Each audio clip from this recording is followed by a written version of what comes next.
அன்புடன் கேட்டுக்கொள்கிறேன்.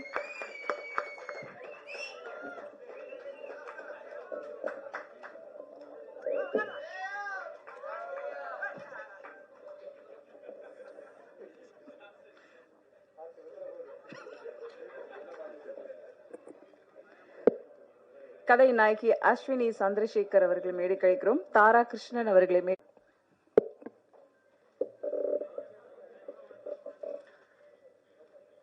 இங்கே வந்திருக்கும் அனைவருக்கும் மனமார்ந்த நன்றியை தெரிவித்துக் கொள்கிறேன். இன்னைக்கு வந்துட்டு காலகட்டங்கள் மாறி மாறி போறதுனால சில விஷயங்கள் பேச வேண்டியது இருக்கு. அது அப்புறம் பேசுவோம். இன்னைக்கு வந்திருக்க மீடியா மெயின் இங்கே இந்த மீடியா பார்க்கும்போது எனக்கு என்ன தோணுதுன்னா, இது ஃபர்ஸ்ட் டைம் இந்த ஸ்டேஜில் வந்து நான் உங்ககிட்ட பேசிக்கொண்டிருக்கு. ஸோ இந்த பேசும்போது என்ன தோணுதுன்னா, ஃபஸ்ட்டு பேசும்போது எல்லாருக்கும் கொஞ்சம் உடம்பெல்லாம் கொஞ்சம் பயப்படும், உடம்புலாம் நடுங்கும். அது மாதிரி தான் எல்லாருக்கும். ஆனால் வந்து ஒரு டைம் நின்று நம்ம பேச ஆரம்பிச்சிட்டோம்னா தாராளமாக நல்ல மாதிரி பேசலான்னு தான். ஓகே, இங்கே வந்திருக்கும் அனைவருக்கும் மனமார்ந்த நன்றியை தெரிவித்துக் கொள்கிறேன். First thank you. மேடை கழிக்கிறோம். எல்லாருக்கும் வணக்கம். எனக்கும் கொஞ்சம் ஸ்டேஜ்னா கொஞ்சம் பயம்தான். எங்க அழைப்பிதழை ஏற்று இங்கே வந்திருக்க எல்லாருக்கும் என்னுடைய மனமார்ந்த நன்றியை தெரிவித்துக் கொள்கிறேன். எங்க டீம் எல்லாருக்குமே என்னுடைய வாழ்த்துக்கள். 17th கண்ணியின் காதல் கதை. காதல்னா நார்மலா ஒரு பெண்ணோட காதல் கிடையாது. ஒரு கண்ணி, ஒரு பெண் வந்துட்டு என்ன பண்றா, இந்த படத்துல என்ன பண்ண போறா, எப்படி தன்னுடைய குடும்பத்தை காதலிக்கிறா, நம்முடைய பாரம்பரியத்தை எப்படி பராமரிக்கிறா, அதுதான். ஏன்னா இந்த இயற்கை மருத்துவங்கள்லாம் ரொம்ப அழிஞ்சு போயிடுச்சு, கொஞ்சம் கொஞ்சமா வந்துட்டு இருக்கு. பட் இந்த ரீல்ஸ், இன்ஸ்டாகிராம்லாம் இருக்கிறனால மறுபடியும் அது நம்ம முன்னோர்கள் மூலியமாவோ அதை பற்றி தெரிஞ்சுக்கிட்டவங்க மூலியமாவோ நிறைய இப்ப வெளியே வந்துட்டு இருக்கு. அதை பத்தி நம்ம பாரம்பரியம் அழியக்கூடாது அப்படின்றதுக்காக இந்த படமும் நம்ம எடுத்திருக்காங்க. மாயன் சிவா அவர்கள் இயக்குனர், இந்த படத்தோட இயக்குனர். செல்வராஜ் சார் இந்த படத்துல எனக்கு வாய்ப்பு கொடுத்ததுக்கு மிக்க நன்றி. இதுல வந்து பாத்தீங்கன்னா ரொம்பவே கஷ்டப்பட்டிருக்கோம். எதுவுமே ஆர்டிபிஷியல் கிடையாது. அதுல இருக்க பிளேஸுங்களும் சரி, எந்த ஒரு விஷயமே. ஏன்னா இது ஃபுல்லாவே வந்து நாங்க உங்களுக்கு இயற்கையை தான் காமிச்சிருக்கோம். கேமரா வந்து எடுத்துட்டு போறதுக்கு கூட எங்களுக்கு போதுமான வசதிகள் இல்லைன்னா அவங்க கொடுக்க முடியாதுன்னு சொல்ல கிடையாதுங்க. அது பெரிய மலை உச்சியில போயிட்டு அதை நாங்க எடுத்துட்டு போனோம். போகும்போது பாத்தீங்கன்னா லென்ஸ் கூட உடஞ்சிருக்குன்னா ரொம்ப தூரம் நம்ம பயணம் செய்யணும். நிறைய மலைகள்லாம் தாண்டி போய் அந்த இடத்துல எந்த ஒரு வசதியுமே கிடையாது. ஒரு டாய்லெட் கிடையாது.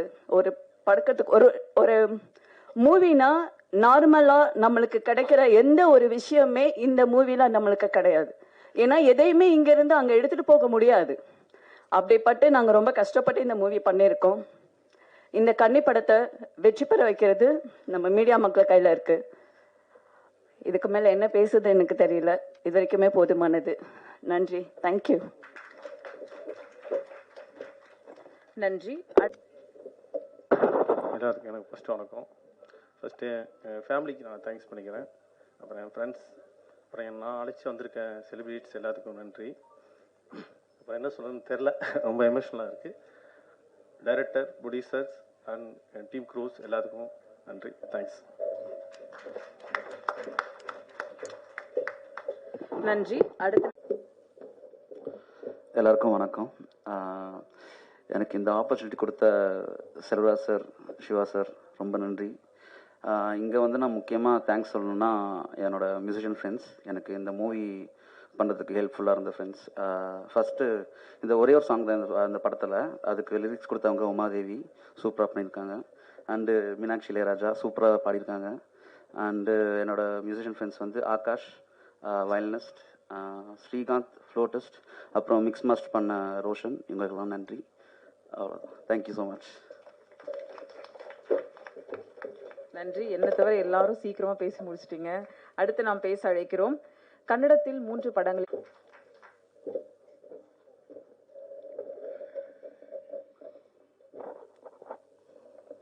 மதிப்புக்குரிய ஐயா கே ராஜன் அவர்களுக்கும், சகோதரர் பேரரசர் அவர்களுக்கும் மற்றும் வந்திருக்கும் அனைத்து நண்பர்களுக்கும் ஊடக தோழர்களுக்கும் மிகவும் பணிவு கலந்த நன்றியையும் தயவுகளையும் கூறிக்கொண்டு எனது இந்த சிற்றுரையை தொடங்குகிறேன். இந்த படம் கன்னியில் எனக்கும் ஒரு கன்னி வேட்டை ஆட, முதல் வேட்டை ஆட என்னுடைய சகோதரன் சிவா ஒரு வாய்ப்பு கொடுத்துருக்காரு. இது எப்படின்னா, நானும் தம்பியும் 20 வருஷ பழக்கம். ஒரு 2005 நினைக்கிறேன். யாரும் நிறைய பேர் பேச விட்டதை நான் கொஞ்சம் அப்படி எடுத்துக்கிறேன் டைம், யாரும் தப்பாக நினைக்க வேணாம்.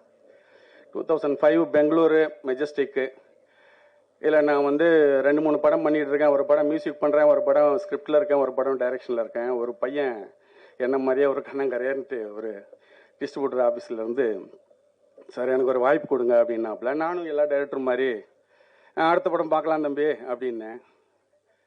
அப்போ அவர் சொன்னார், நீங்கள் சொல்லிட்டு இப்படி இறங்கிட்டு இருக்கேன் ஸ்டெப்பில், அவர் சொன்ன ஒரே வார்த்தை, நீங்கள் ஒரு தமிழ் டைரக்டர், நீங்களே எனக்கு ஒரு தமிழ்காரனுக்கு சான்ஸ் கொடுக்கலன்னா எப்படி சார் அப்படின்னா, அங்கேயே விழுந்துட்டேன் நான். வாடான்னு கூட கூட்டியும் போயிட்டேன் அவரை. அன்னையிலேருந்து இன்னைக்கு வரைக்கும் இந்த படம் அவர் பண்ணுறதுக்கு முன்னாடி வரைக்கும் நாங்கள் ஒன்றா நிறைய ஸ்கிரிப்டில் ட்ராவல் பண்ணியிருக்கோம், நிறைய பண்ணியிருக்கோம். இந்த உலகத்தையே திருப்பி போடுற ஸ்கிரிப்டெல்லாம் பண்ணியிருக்கோம். ஆனால் எங்களுக்கு விலாசம் கிடைக்கல, அட்ரஸ் கிடைக்கல, சரியான தயாரிப்பாளர் கிடைக்கல. ராஜனையா அடிக்கடி சொல்கிற மாதிரி நிறைய அவருடைய இதை பார்க்கும்போதெல்லாம் தயாரிப்பாளர் தான். நான்லாம் கடவுளோட போட்டோ பார்க்கும்போது கடவுளெல்லாம் நான் பார்க்கவே இல்லை, தயாரிப்பாளர் தான் என் கடவுள்னு பார்த்தேன் நான். 1987 நான் கோடம்பாக்கம் சினிமாக்காரன் இல்லை, பாண்டி பஜார் சினிமாக்காரன். முடியல, போராடி போராடி போராடி துவத்து கொஞ்சம் கிடைச்சாலும் அதை எடுத்துன்னு போய் ஷூட்டிங் பண்ணுவோம். ஒரு படம் பண்ணுவேன், அதுலேருந்து 10-20 லட்சம் வரும், அதை போய் எடுத்து கூட ஷூட்டிங் பண்ணுவேன். என்ன நான் அப்படி தான் தயார் பண்ணிக்கிட்டேன். இங்கே நிறைய டைரக்டர்களுக்கு ஒர்க் பண்ணியிருக்கேன், ஆனால் யாரையுமே எனக்கு குருநாதர்னு சொல்கிறது இல்லை. எனக்கு என் குருநாதர்னா ஒரு ஜப்பானுடைய கேமராமேன், ஒரு லித்தோன், அவர் தான் என்னுடைய குருநாதர். அவர் தான் எனக்கு உப்மா கம்பெனிக்கும் ஹாலிவுட் கம்பெனிக்கு இருக்கிற டிஸ்டன்ஸையும் காமிச்சவர் அவர் தான். ஆனால் அதெல்லாம் காட்டக்கூடிய ஒரு அவகாசம் எங்களுக்கு கிடைக்கல. போராடி இருக்கோம். நான் கூப்பிடுவேன், தம்பி இங்கே வாப்பா ஒரு நிமிஷம் அப்படிம்பேன். வந்தால் 2 பேருமே இந்த யாருக்கோ கதை சொல்ல போகிறேன், சிவானா கதை சொல்ல போகிறேன், சுதீப் சார் கதை சொல்ல போகிறேன், வா அப்படின்னு சொல்லிட்டு டிஸ்கஸ் பண்ணும்போது நாங்கள் பேசிக்கிடுவோம். அதே மாதிரி ஒரு நாள் கூப்பிட்டாரு, நானும் வந்தேன். சொல்லுப்பா அப்படின்னேன். சார் இந்த ஸ்கிரிப்டை படிங்க அப்படின்னாப்புல. சரி படித்தேன் நல்லா இருக்குப்பா, நல்லா பண்ணியிருக்க அப்படின்னேன். அப்போ அந்த இதில் ஒரு மச்சலகன் ஒரு கேரக்டர் இருக்குது, அது நீங்கள் பண்ணால் நல்லா இருக்கும் அப்படின்னு சொன்னாப்புல. நான் சொன்னேன், சிவா யோசிச்சுக்க, நீ ஃபஸ்ட்டு பிரயத்தனம், முதல் முயற்சி எடுக்கிற நீ. இதில் ஒரு நல்ல ஒரு இப்பெல்லாம் அப்படித்தானே இருக்குது, படைப்பாளிகளுக்கு எங்கே மரியாதை இருக்குது. அதனால் ஒரு நல்ல ஒரு பேர் இருக்கிறது, ஒரு வியாபாரத்துக்கு தகுந்த மாதிரி யாரையாவது போட்டு எடுக்கக்கூடாதா சிவா? நாளைக்கு உங்கள் ப்ரொடியூசராக இருக்கட்டும், மற்றவங்களா இருக்கட்டும், இந்த ராம்பரதன் அடித்ததுனால தான் அந்த படம் போச்சுன்னு எவனா சொல்லிட போகிறாங்க, அதனால கொஞ்சம் பார்த்துக்கப்பா அப்படின்னா. இல்லை சார் நீங்கள் பண்ணுங்க, நான் பார்த்துக்கிறேன்னாப்புல. ஏன்னா எங்களுடைய அனுபவம் என்னென்னா, எல்லா நடிகரோட பெரிய நடிகர்னா என்னை பொறுத்த வரைக்கும், என்னை போன்ற இயக்குநர்கள் அத்தனை பேரும். ஏன்னா சொல்லுவாங்க, கொஞ்சம் திமிரா இருக்குன்னு நினச்சா கூட எனக்கு தப்பு ஒன்றும் இல்லை. நாங்கள்லாம் ஸ்கிரிப்டை சொல்லும் போதே அத்தனை கேரக்டராக மாறி மாறி மாறி மாறி சொல்லிக்கிட்டு இருப்போம். ஒருத்தன்ட்ட 3 மணி நேரம் 3.5 மணி நேரம் மியூசிக்கோட சொல்லிக்கிட்டு இருப்போம். நாங்கள் மேக்கப் போட்டுக்கிட்டு அந்த காஸ்டியூம் போட்டோன்னா கண்ணாடியில் பார்த்துக்கிட்டு அப்படியே அந்த கேரக்டர்லாம் யூட்டிலைஸ்லாம் ஆகிறதில்ல. அவன் தான் டைரக்டர். அப்படி தான் நாங்கள் இன்றைக்கி வரைக்கும் வந்திருக்கோம், பண்ணியிருக்கோம். அந்த ஒரு அனுபவம் விட்டால் எனக்கெல்லாம் வேறு எதுவுமே கிடையாது. இது தம்பி இந்த வாய்ப்பை கொடுத்தாரு. தெரியல, சினிமாவே மறந்துட்டு காசி பக்கம் போக ஆரம்பிச்சிட்டேன். வேணாம்டா சினிமானா எங்கள் அம்மான்னு வாழ்ந்தவன். எங்கள் அம்மாட்ட சொல்லியிருக்கேன் நான், அம்மா நீ என்னுடைய 2வது அம்மா, சினிமா தான்மா என் முதல் அம்மா. அப்படிப்பட்டவங்க வாழ்க்கையில் நாங்கள் ரொம்ப நேர்மையாகவும் உண்மையாகவும் வேற மாதிரி ஒரு கமர்ஷியல் விஷயங்களை வைக்காத ஒரு ராவா அப்படி வரணும். ஏன்னா நம்ம ராம்நாடுக்காரங்க ஒரு மாதிரி வறட்சியில் விளைஞ்ச புரட்சிக்காரங்க. அதனால நம்மளுடைய பிஹேவியர் கூட அப்படி தான் இருக்கும். அப்படி கிளம்புன நம்மளை நமக்கு சரியான ஒரு ஓப்பனிங் கிடைக்கல, நல்ல தயாரிப்பாளர் கிடைக்கல, அதான் உண்மை. எடுத்தால் கூட வெளியில் விட முடியல. இப்படிப்பட்ட சூழ்நிலையில தான் 2001 தான் இந்த பக்கம் படைப்பாளி காடையை உடச்சி போட்டுட்டு தான் நான் பெங்களூர் பக்கம் போனேன். என்னடா வாழ்க்கை அப்படின்ட்டு அங்கேயும் போய் பண்ண, நிறைய பேருக்கு ஸ்கிரிப்ட் பண்ண ஏமாத்துனாங்க, ஸ்கிரிப்டுகளையே திருடினாங்க. நம்ம ஸ்கிரிப்ட் நம்ம தமிழ் இண்டஸ்ட்ரியில் பார்த்தீங்கன்னா, அந்த ஸ்கிரிப்ட் பரதம் இப்படி சொல்கிறேன்னா உனக்கு மேலே நான் எப்படா சொல்கிறேன்னு யோசிக்கிறவன் இங்கே இருந்தான். ஆனால் அங்கேயே அதையும் நினச்சி தான் நான் பெரிய பெரிய ஆளுங்களுக்கு சொன்னேன். அதை அப்படி அப்படியே 10 சீனாக அடித்து ஒரு மாதிரி மென்டல் டார்ச்சர் ஆகிற அளவுக்கு ஆயிடுச்சு. இண்டஸ்ட்ரி விட்டே ஒதுங்கி போகிற அளவுக்கு ஆயிட்டேன். இப்படிப்பட்ட சூழ்நிலையும் விடாமல் போராடணும். நல்ல பேர் தமிழனுங்கிறத அங்கே நான் விட்டு வைக்கலன்னா, பெங்களூரில் அடிக்கிறாட்டி சென்னையில் சத்தம் கேட்கட்டான்னு நினச்சிக்கிட்டு 2021 இன்னைக்கு வரைக்கும் 2001 இன்னைக்கு வரைக்கும் நின்றுக்கிட்டு தான் இருக்கேன். விட்டுட்டு ஒன்றும் ஓடி வரல. கண்டிப்பாக செய்வோம் ஒரு நாள். இங்கே என்ன கேட்க விரும்புகிறேன் அப்படின்னு கேட்டிங்கன்னா, நீங்கள் மீடியாக்காரவங்க, நீங்கள் தான் இங்கே இந்த படத்துக்கு ஹீரோவாக நிற்கணும். ஏன்னா எங்களை மாதிரி என் தம்பி மாதிரி அட்ரஸ் இல்லாத ஆளுங்களுக்கு நீங்கள் தான் அட்ரஸ் கொடுக்கணும். எனக்கும் சரி சிவாவுக்கும் சரி தாய் தப்புனே இல்லை. அந்த பையனுடைய ஒரு தாயா நின்று நான் கேட்குறேன், அவங்க எல்லாருடைய பாதம் தொட்டு கேட்குறேன், இந்த படத்தை மிகைப்படுத்திலாம் நீங்கள் எழுத வேணாம். அவன் விரசம் இல்லாமல், ஒரு காமெடி இல்லாமல், ஒரு காதல் இல்லாமல் இப்படிப்பட்ட ஒரு படைப்பாளி ஒரு படைப்பை படைச்சிருக்காரு. இப்படிப்பட்டவங்க தான் இந்த தமிழ் இண்டஸ்ட்ரியில் 100 சில்லற வருஷங்களாக பண்ணவங்க மட்டும்தான் நின்றுக்கிட்டு இருக்காங்க. அப்படிப்பட்ட ஒரு இயக்குனராக மேலும் மேலும் அவர் வர்றதுக்கு அவருக்காக நீங்கள் கொஞ்சம் பார்த்து நியாயமாக எழுதணுங்கிறத வேண்டி விரும்பி கேட்டுக்கிறேன். உங்கள் பாதம் தொட்டு மிக்க நன்றி.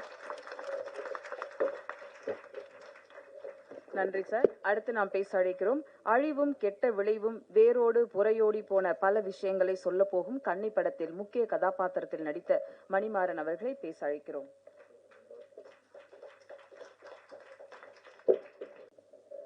அனைவருக்கும் வணக்கம். மேடையில் வந்திருக்கும் பேரசனை பேரசன் அவங்க படத்தில் நடிச்சிருக்கேன், திருவண்ணாமலை படத்துலலாம். அப்புறம் ஐயா ராஜன் சார். ஹலோ. அனைவருக்கும் வணக்கம். மேடையில் வந்திருக்கும் திரு பேரசர் அவர்கள், அவங்க படத்தில் நிறைய பண்ணியிருக்கேன். நான் திருவண்ணாமலை பண்ணியிருக்கேன். அப்புறம் ராஜன் வணக்கம். கன்னி படம் எல்லாருக்குமே ஸ்பெஷல். இது வழக்கமான சினிமா ஃபார்மேட்டுக்குள்ளே அடங்காது. ஒரு பெரிய இயற்கை, அந்த இயற்கையை வச்சு வாழ்றவங்களும் இருக்காங்க, அதை அழிக்கணும்னு இருக்காங்க. அந்த மாதிரியான ஒரு கதைக்களம். எனக்கு இந்த படம் ரொம்ப ஸ்பெஷல். அதுக்கு இயக்குனர் நான் மிகப்பெரிய நன்றி சொல்லணும். எனக்கு நான் ஒரு 150-200 படம் பண்ணியிருக்கேன்.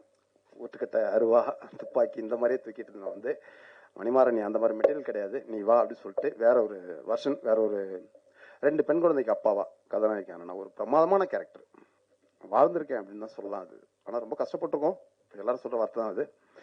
இருந்தாலும் அந்த லொக்கேஷனுக்குலாம் சாதாரண போக முடியாது. ஒரு 15 கிலோமீட்டர் உள்ள நடந்து போயிருக்கோம். அந்த காட்டுக்குள்ளே தங்கியிருக்கோம். அங்கே பாத்ரூம் அந்த மாதிரி எதுவும் கிடையாது. அங்கே தங்கி அப்படி வாழ்ந்து அந்த ஏற்கோட நடிச்சிருக்கோம். இந்த வாய்ப்பு கொடுத்த இயக்குனர் தம்பி சிவா அவர்களுக்கு இப்போ மட்டும் இல்லை, இந்த படம் எனக்கு ஒரு பெரிய பொக்கிஷம் என் கேரியரில். மிகப்பெரிய நன்றிகள். அப்புறம் தயாரிப்பாளர், கிட்டத்தட்ட அவர் எனக்கு கூட பிறக்காது அண்ணன் மாதிரி. அவங்க குடும்பமே சொல்லலாம். இவங்க ப்ரொடியூசரு அப்படின்லாம் இல்லை. அவங்க ஷூட்டிங் ஸ்பாட்டில் அவங்க பாட்டு இருந்தாங்க. அவரோட ஒய்ஃப் அக்கா இங்கே வந்திருக்காங்கன்னு நினைக்கிறேன். எல்லாருமே தண்ணி பாட்டில் தூக்கிட்டு வருவாங்க. அவங்க குழந்தைங்க எல்லாத்துக்கும் சாப்பாடு பரிமாறிட்டு இருப்பாங்க. இது ஒரு ஷூட்டிங் அந்த மாதிரிலாம் பண்ணல. இது ஒரு குடும்பமாக சேர்ந்து ஒரு மிக அருமையான ஒரு நல்ல படம் எடுத்திருக்கோம். அதனால தயாரிப்பாளர் இந்த படம் ஜெயிச்சா அவரை நம்பி கிட்டத்தட்ட ஒரு 1000 பேர் வாழ்வாங்க. வருஷத்துக்கு 4 படம் 3 படம் பண்ணிட்டு இருப்பாரு. அதனால இந்த படம் மிகப்பெரிய அளவில் ஜெயிக்கணும். அப்புறம் இதில் கூட நடித்த என்னுடைய தங்கை அஸ்வினி சந்திரசேகர், கூட எனக்கு பேர பண்ணாங்க தாரா. அப்புறம் இதில் எனக்கு 2 பெண் குழந்தைங்க பண்ணாங்க. அவங்க இதில் நடித்த எல்லா ஆர்டிஸ்ட்டுக்கும், கேமராமேன் ராஜ்குமார் சார் பயங்கர உழைப்பு, சான்ஸ் இல்லை சார், தேங்க்யூ. அவ்வளோ கஷ்டப்பட்டோம். Art director sir thank you. Music director sir, stun master வந்திருக்காருன்னு நினைக்கிறேன், ரமேஷ் ரெட்டி சார். அவங்க ஸோ இந்த படத்தில் ஒர்க் பண்ண அனைவருக்கும் எனது மனமார்ந்த வாழ்த்துக்கள். இந்த படம் மிகப்பெரிய வெற்றி அடையணும். நன்றி, வணக்கம். நன்றி சார். அனைவருக்கும் வணக்கம். எனக்கு இந்த வாய்ப்பு கொடுத்த ஜபா சார் அவர்களுக்கு நான் ரொம்ப நன்றி தெரிவிச்சுக்கிறேன். அதேமாரி வரிகள் உமா மேம் எழுதியிருக்காங்க. ரொம்ப ஒரு அழகான வரிகள். அது இசையை அவ்வளோ அழகாக கொடுத்து, ஒரு பாட்டு இருந்தாலும் ஒன்றா இருந்தாலும் என்னமோ சொல்லுவாங்களே அந்த மாதிரி அழகான ஒரு முத்தான பாடல் கொடுத்தாரு எனக்கு ஜபா சார். அதேமாரி செல்வம் சார், சிவா சார், இவங்களுக்கு எல்லாருக்கும் இன்னொரு நன்றியை தெரிவிச்சுக்கிறேன். ஒரு விஷயம் என்னென்னா, ஆசிரியர் பணியே அறப்பணி, அதிலே உன்னை அர்ப்பணின்னு சொல்லுவாங்க. ஆசிரியர்னு எல்லா தொழிலுக்குமே சொல்ல மாட்டாங்க, சில தொழிலுக்கு மட்டும்தான் ஆசிரியர். இந்த ஆசிரியர்கள் தான் இந்த சமுதாயத்தை திருத்தக்கூடிய ஒரு பெரிய ஜாம்பவான்களாக நான் நினைப்பேன். அது கல்வித்துறையாக இருக்கட்டும், பத்திரிகை துறை, மெயினாக அறம்னா தர்மம்னு அர்த்தம். தர்மத்தோடு வேலை பார்க்குற இந்த பத்திரிகை ஆசிரியர்களுக்கு என்னோட நன்றியை தெரிவிச்சுக்கிறேன். ஏன்னா நீங்கள் எத்தனை உண்மைகளையும் அழகாக சொல்கிறீங்க, அத்தனை பேரையும் உயர்த்தி இங்கே உட்கார வச்சுருக்கீங்க. ஸோ இதுக்கான கீழே இருக்கும் அப்படின்ட்டு உயர்த்திட்டு கீழே அழகாக இருந்துட்டு அவங்கள பற்றின விமர்சனங்களை ரொம்ப அழகாக எழுதுவீங்க. உண்மையாக அதே மாதிரி நடக்கக்கூடிய அக்கிரமங்களையும் அழகாக சொல்வீங்க. அதை உணர்ந்துக்கிற விதத்தில் தான் மக்கள் உணர்ந்துக்கணும். அதான் அதனால இந்த படத்தை இவ்வளோ கஷ்டப்பட்டு எத்தனையோ ஒரு எண்ணங்களோட ஜெயிக்கணுங்கிற எண்ணங்களோட ஒவ்வொன்றும் நம்ம பண்ணிட்டு இருப்போம். பத்திரிகை ஆசிரியர்களோட நிறைய பேர் நான் கேட்பேன், நீங்கள் என்ன படிச்சிருக்கீங்கன்னா இந்த துறைக்கும் அதுக்கு சம்மந்தமே இல்லாத படிப்பெல்லாம் படிச்சிருப்பாங்க அவங்க. ஆனால் அவங்க இதை பண்ணும்போது கண்டிப்பாக அவங்க ஒரு அறத்தோடு தான் பண்ணுவாங்க. அது எல்லாருமே நம்ம நம்பணும். ஸோ அந்த படத்தில் இத்தனை உழைப்பாளிகள் இருக்காங்க, அத்தனை பேரும் நீங்கள் தூக்கி உயர்த்தணும்னு நான் வேண்டி கேட்டுக்கிறேன். நன்றி. இருந்தாலும் அசராமல் அந்த படத்துக்கு ப்ரமோஷனாகவே திகழும் ஒரு நபர், கடல் கன்னியாக இந்த படத்தை வாழ்த்த வந்திருக்கும் கூல் சுரேஷ் அவர்களை பாவாடை பத்திரமாக வந்து சேரும்படி அன்புடன் கேட்டுக்கொள்கிறேன்.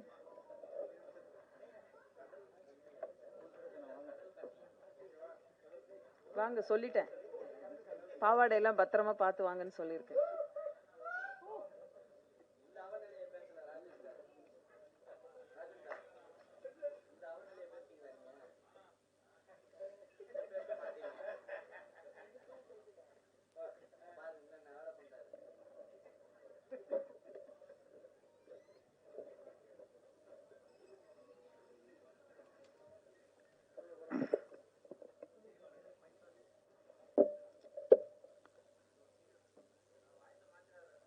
வெந்து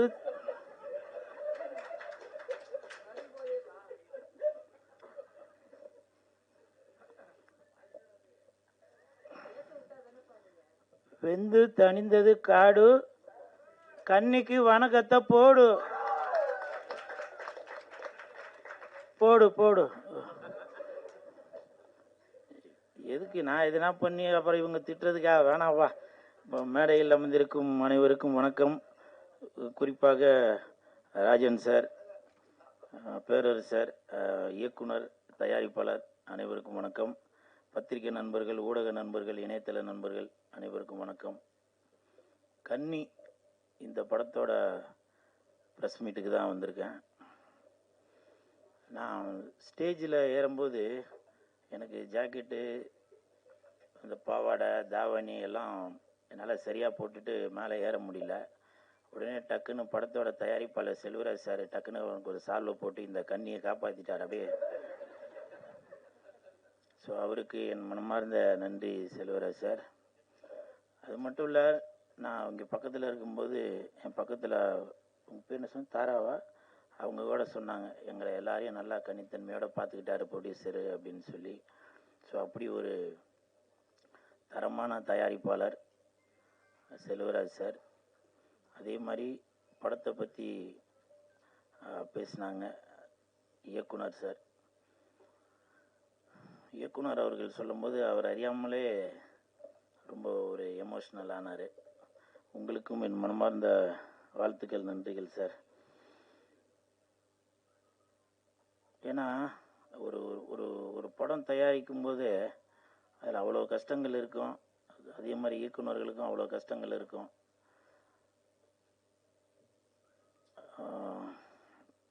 இந்த படத்தில்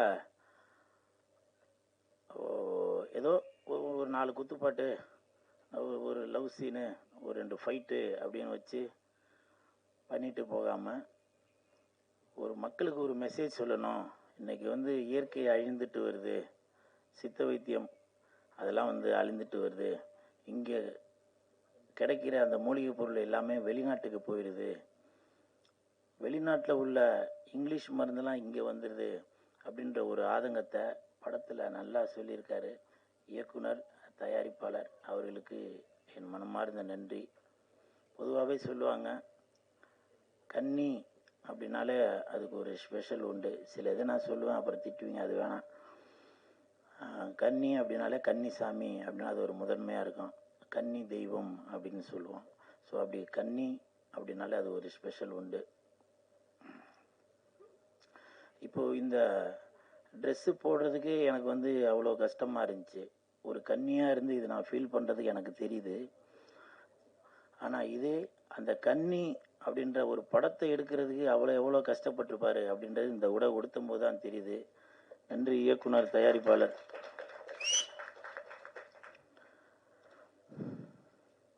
நான் நிறையா பேச வேணான்னு நினைக்கிறேன். ஏன்னா இந்த கெட்டப்பே கன்னின்னு எல்லாருக்கும் தெரிஞ்சிருக்கும்ல. ஏன்னா இப்போ பேரரசு சார் சொல்லும்போது சொன்னாங்க, மிக்க நன்றி பேரரசு சார். இப்போ உங்களை மாதிரி உள்ளவங்க இந்த மேடையில் என் பேரை பயன்படுத்துறது, இது வந்து எனக்கு ஒரு பெரிய, இந்த படத்தில் நான் நடிக்காட்டியும் நான் நடித்ததுக்கு சமம். அவ்வளோ ஒரு ஒரு ஒரு சந்தோஷமாக இருக்குது. ஒரு பெரிய இயக்குனர் விஜய் சார், அஜித் சார் எல்லாம் வச்சு படம் எடுத்தவங்க இன்றைக்கி என் பேரை இது போல் பெரிய மேடையில் சொல்கிறாங்கன்னா அதுக்கு மிக்க நன்றி பேரரசு சார். நன்றி நன்றி நன்றி. ஏன்னா பெரியவங்க வாழ்த்து இருந்தால் தான் அடுத்த கட்டத்துக்கு நம்ம போக முடியும். ஸோ இந்த கன்னி டீமுக்கு என் மனமார்ந்த வாழ்த்துக்கள். செந்தூர பூவே செந்தூர பூவே சில்லென்ற காற்றே என் கன்னி எங்கே என் கன்னி எங்கே. மறந்துட்டம்பா. நீ கொஞ்சம் பாராயோ செந்தூர பூவே. சில பேர் நினைப்பீங்க இவன் என்னடா ஏதோ ஒரு கோமாளித்தனமாக ஏதோ பண்ணிட்டு இருக்காருன்னு. நான் அந்த ட்ரெஸ்ஸு போடுறதெல்லாம் நான் ஒன்றும் விரும்பிலாம் ஒன்றும் போடலைங்க. இப்போ நான் இது போட்டுட்டு நான் வீட்டுக்கு போனாக்க என் பொண்டாடி பசங்களாம் என்னை வந்து டாடி சூப்பர் அப்படின்னு சொல்லி வாழ்த்துவாங்கன்னு நினைக்கிறீங்களா? இது அவ்வளோ கஷ்டம், புரியுதுங்களா? ரொம்ப. ஆனால் இதை நான் இந்த ட்ரெஸ்ஸு போடும்போது நான் ஒரு சந்தோஷமாக தான் போடுறேன், ஒரு பெருமையாக தான் நினச்சி போகிறேன். ஏன்னா இந்த படத்தில் எவ்வளோ பேர் நடிச்சிருக்காங்க, ஹீரோயின்லாம் நடிச்சிருக்காங்க, வரல. இப்போ பேர சார் சொன்னாங்க ஹீரோயின் வராதால கூல் சுரேஷ் வந்திருக்கார் போல அப்படின்னு. அது வந்து எனக்கு வந்து ஒரு பெருமை தான் அது. அதனால் இந்த ட்ரெஸ்ஸு வந்து மூணாவது மனுஷங்களுக்கு இது வந்து ஒரு கேலி பொருளாக தெரிஞ்சாலும் இந்த படத்தில் நான் நடிக்காட்டியும் என்னுடைய இந்த சினிமா என்னால் ஏதோ ஒன்று நான் சினிமாவில் பெருசாக ஜொலிக்க முடியாட்டியும் ஏதோ ஒரு விதத்தில் மக்களை வந்து ஒரு மகிழ்வித்துட்டு இருக்கணும். ஐயோ ரொம்ப எமோஷனலாக வேணாம்ப்பா, ரொம்ப மகிழ்வித்துட்டு இருக்கணும் அப்படின்ற ஒரு எண்ணத்தில் தான் நான் இப்படிலாம் இருக்கிறது. அதனால் பெரியவங்க மன்னிச்சிருங்க. எனக்கு எவ்வளோ கஷ்டங்கள் இருக்குங்க. நான் கோபமாக பேசினாக்க நீங்கள் நண்பர்களே சொல்கிறீங்க கூல்னாக்க ஒரு ஜாலியாக இருப்பாருங்க, ஒரு கன்னித்தன்மையோடு இருப்பாருங்க அப்படின்னு சொல்கிறீங்க. ஸோ அப்படி இருக்கும்போது அதனால் எனக்கு அந்த கோபமாக பேச வேணாம். சரி அழுது பேசினாக்க அதுவும் கமெண்ட்டில் போடுறாங்க இவன் நல்லா நடிக்கிறான்பா அப்படின்றாங்க. உங்களுக்கு தெரியுது, இயக்குநர்களுக்கு தெரியணும், தயாரிப்பாளர்களுக்கு தெரியணும் கூல் சுரேஷ் நல்லா நடிக்கிறாரு அப்படின்னு. இந்த நேரத்தில் பேரரசு சாருக்கு ஒரு மிகப்பெரிய ஒரு வேண்டுகோளை தெரிவித்துக் கொள்கிறேன். சீக்கிரம் படம் டைரக்ஷன் பண்ணுங்க சார். உங்களை மாதிரி ஆளுங்களுக்கு நான் உழைக்கிறதுக்காக காத்துக்கிட்டு இருக்கிறேன் சார். தயவு செஞ்சு பேரரசு சார், ராஜன் சார், நீங்களாம் அடுத்தடுத்து படங்கள் என்ன பண்ணிகிட்டே இருக்கணும் சார். இதுதான் என்னுடைய வேண்டுகோள். இந்த இடத்துல ஏன் ஃபீலிங்காக ஏன் பேசிக்கிட்டு அப்புறம் என் கன்னித்தன்மை போயிடும். இந்த கன்னி டீமுக்கு என் மனமார்ந்த வாழ்த்துக்கள். ஜாஸ்தி பேச வேணாம்னு நினைக்கிறேன், அது ஒரு சந்தோஷமாக இருக்கட்டும். வெந்து தணிந்தது காடு, கண்ணுக்கு வணக்கத்தை போடு போடு.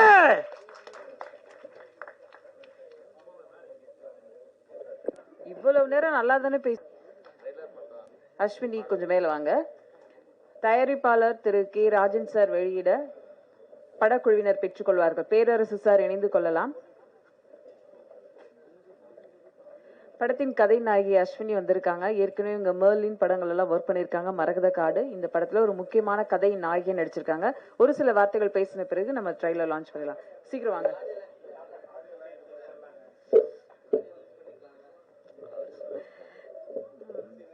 மேடையில் இருக்கிற எல்லாருக்குமே வணக்கம்.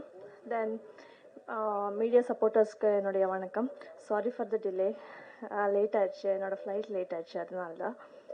ஓகே, கன்னி என்னோட கரியர் ஸ்டார்டிங்லேயே ஒரு ஹீரோயின் ஓரியன்ட், ஹீரோ இல்லாமல் இருக்கிற ஒரு படம். அதுவும் இல்லாமல் இது எப்படின்னா இது எனக்கு பர்சனலாக ரொம்பவே கனெக்டான ஒரு சப்ஜெக்ட் என்ன சொல்லலாம். நீங்கள் இன்னும் ட்ரைலர் பார்த்துருக்கீங்கன்னா தெரியல, சாரி. போஸ்டரில் நீங்கள் பார்க்கலாம். என்னுடைய லுக் கம்ப்ளீட்டாக டிஃப்ரெண்ட்டாகவே இருக்குது. அதுவும் இல்லாமல் எனக்கு பர்சனலாக இந்த படத்தில் வந்து ஹோம்ஒர்க் நிறையா இருந்தது. ஆக்சுவலாக இந்த மாதிரி ஒரு சப்ஜெக்டில் நான் சூஸ் பண்ணதுக்கு வந்து செல்வராஜ் சாருக்கு, அப்போது நம்ம சிவ சாருக்கு, டைரக்டர் சிவத்தோர் படி சாருக்கு நான் ரொம்ப நன்றி சொல்கிறேன். அப்போ இதை பற்றி சொல்லணும்னா லொக்கேஷன் என்ன மாதிரி லொக்கேஷன் அண்ணா அங்கே போகிறதுக்கே வந்து நிறைய கஷ்டங்கள் எப்படின்னா ஆக்சுவலாக இது நம்ம சூஸ் பண்ண ஒரு வில்லேஜ் வந்து உண்மையான எந்த வசதியும் இல்லாமல் இருக்கிற ஒரு வில்லேஜ் ஆக்சுவலாக. நம்ம ஷூட்டிங் முடிந்ததுக்கப்புறம் வந்து அங்கே வந்து நிறைய வில்லேஜே வந்து கம்ப்ளீட்டாக காலி பண்ணிட்டாங்க. ஸோ இது ரியலான ஒரு சப்ஜெக்ட். எனக்கு தெரிஞ்ச வரைக்கும் சிவா சார் வந்து அதுக்கு மேல் ஒரு டாக்குமெண்ட்ரியே பண்ணியிருக்காங்க. அவங்க ரிசர்ச்சை வந்து ஆல்மோஸ்ட் 20 இயர்ஸாக பண்ணியிருக்காங்கன்னு நினைக்கிறேன். ஆமாம். அப்போது அந்த வில்லேஜ் மக்கள் வந்து ரொம்பவே சப்போர்ட் பண்ணாங்க. அங்கே வந்து ஒரு பாத்ரூம் இல்லை, எந்த வசதியும் இல்லை. ஆக்சுவலாக நம்மளுக்காக ஒரு சின்னதாக ஒரு டென்ட் மாதிரி போட்டு கொடுத்தாங்க. அங்கே போகிறதுக்கே வந்து ஆல்மோஸ்ட் ஹாஃப் டே எடுக்கும் ஆக்சுவலாக. அந்த மாதிரி ஒரு லொக்கேஷனில் பண்ணதும் அதுவும் இல்லாமல் எனக்கு வந்து இட் வாஸ் லைக் அ சேலஞ்சிங்கான ஒரு ரோல். ஏன்னா ஒரு கையில் குழந்து ஒரு கையில் கத்து லாட் ஆஃப் திங்ஸ் ஹேண்டில் பண்ண வேண்டி இருந்தது. ஏன்னா மாடர்ன் கேரக்டர் பண்ணும்போது இந்த மாதிரி ஒரு வில்லேஜ் கேர்லாக நான் பண்ணும்போது it was like very tough. But அடுத்தது வந்து நீங்கள் தான் சொல்லணும் அது எப்படி இருக்குன்னு சொல்லிட்டு. ஸோ இந்த மாதிரி ஒரு சப்ஜெக்ட்க்கு என்னை சூஸ் பண்ணதுக்கு அப்போது இந்த மாதிரி ஒரு வாய்ப்பு கொடுத்ததுக்கு வந்து எல்லாருமே நன்றி சொல்கிறேன். அதுவும் இல்லாமல் மீடியா பீப்புள் சின்ன சின்ன பட்ஜெட் படங்களை வந்து நீங்கள் சப்போர்ட் பண்ணணும். அதுவும் இல்லாமல் இந்த படம் இப்போது அவார்டுக்கு போகிறதுக்கு ரெடியாக இருக்குது. அது வந்து அந்த விஷயத்தில் ஐம் ஸோ ஹாப்பி. ஸோ உங்களுடைய பிளெஸ்ஸிங்ஸ் வேணும்னு கேட்குறேன். மீடியா பீப்புள் சப்போர்ட் பண்ணணும்னு கேட்குறேன். தேங்க்யூ. ஆஃப்டர் லாங் டைம் தமிழுக்கு திரும்பி இந்த படத்தோட கம்பேக் பண்ணிகிட்ருக்கேன். ஸோ அடுத்தது லைனப்பில் இன்னும் 2 மூவிஸ் இருக்குது. ஸோ ஷார்ட்லி அதை நான் பேசுகிறேன். தேங்க்யூ. ஒரு விஷயம் சொல்கிறதுக்கு மறந்துட்டேன். உதவி செய்தவர்களை மறக்கக்கூடாதுன்னு சொல்லுவாங்க. இந்த கண்ணியை அழகு பார்ப்பதுக்கு பூ கொடுத்த அந்த தங்கச்சிக்கு நன்றி. அப்புறம் இல்லை சொல்லிடு, அவங்க இப்போ சொல்ல சொன்னாங்க. சரி சரி சரி. படத்துடைய டீசர் இப்போது வெளியிட உள்ளது. தயாரிப்பாளர் திரு கே ராஜன் சார் மற்றும் பேரரசு அவர்கள் வெளியிட படக்குழுவினர் பெற்றுக்கொள்வார்கள்.